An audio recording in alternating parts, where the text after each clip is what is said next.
ক্বাল আল্লাহু তাআলা, আল্লাহ পাক রব্বুল আলামিন ইরশাদ করেন, হাফিজু, তোমরা সংরক্ষণ করো, তোমরা যত্নবান হও, আলা সলাতি, সলাতের প্রতি,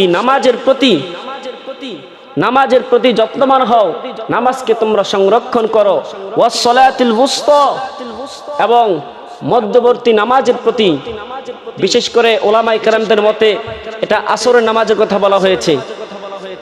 তারপর বলা হয়েছে ওয়াকুমু লিল্লাহি, ওয়াকুম, ওয়াও এবং কুমু, ওয়াকুমু লিল্লাহি, এবং তোমরা আল্লাহর জন্য দাঁড়াও। কার জন্য দাঁড়াও? আল্লাহর জন্য দাঁড়াও। কনিতিন, খুশু খুজুর মাধ্যমে, অর্থাৎ বিনয়ী আদবের সাথে আল্লাহর সামনে দাঁড়াও, আল্লাহর জন্য দাঁড়াও।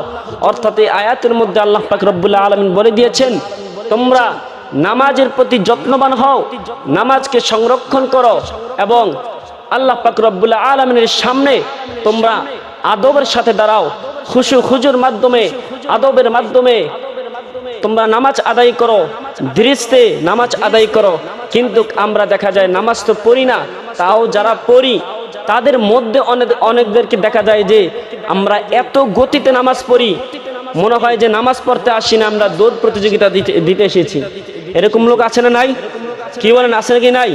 আছে, অসংখ্য এরকম লোক আছে।